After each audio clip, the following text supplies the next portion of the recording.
आज़ाद भारत के इतिहास में लोकतंत्र की हत्या का यह दुर्भाग्यपूर्ण दिन है कि संसद सत्र को 4 दिन पूर्व ही समाप्त करना पड़ा। शर्म आनी चाहिए विपक्षी सांसदों को,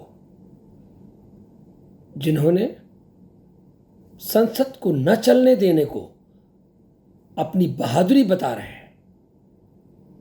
संसद और आपको जनता ने सांसद चुन के क्या इसलिए भेजा कि आप वहां पे सत्य को लोगों से दूर करें?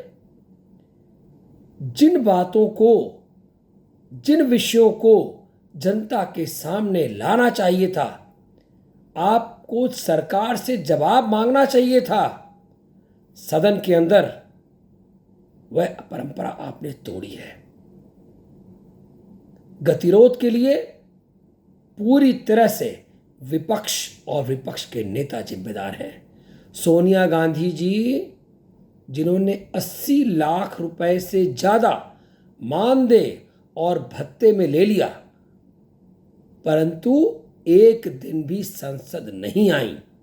क्या इसलिए आपको रायबरेली की जनता ने चुन के भेजा था कि आप पैसा बटोरो भत्ते के रूप में, मानदेय के रूप में? सदन में आना आपकी जिम्मेदारी नहीं है? दुर्भाग्यपूर्ण है कि आज संवैधानिक संस्थाओं पर और संवैधानिक पदों पर बैठे हुए लोगों पर उनका व्यक्ति का नाम लेकर उन पर प्रहार किया जाता है, उनको नीचा दिखाया जाता है। शायद एक स्वस्थ लोकतंत्र की परंपरा को अब एक कठोरता से दंडित करके रोकना होगा। जो नहीं दंड करऊ खल तोरा, भ्रष्ट होई श्रुति मार्ग मोरा।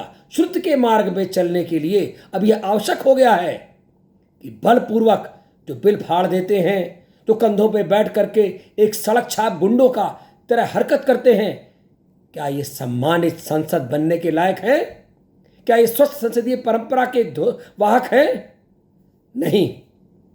और राहुल गांधी जी, यह आपकी खानदानी नौटंकी है जो आपके पुरखों से चली आ रही है कि यदि कांग्रेस सत्ता से बाहर होती है तो किसी अन्य की सरकार चलने नहीं देते।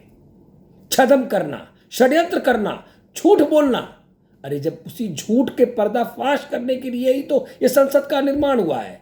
आप संसद में स्वस्थ बहस करते, आप प्रश्न पूछते और जनता आपको समझती। जिस प्रकार अर्जुन ने प्रश्न करके आज इस पूरे देश को, इस पूरे विश्व को, इस धरातल को एक गीता दे दी, उस तरह आज आप प्रश्न करके जनता के चहेते बन सकते थे। लेकिन आपको मालूम था कि आपकी कलई खुल जाएगी और उस कलई के खुलने के भय से आपने संसद में गतिरोध पैदा किया।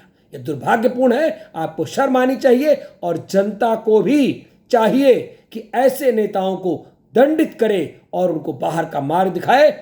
इसलिए जय हिंद।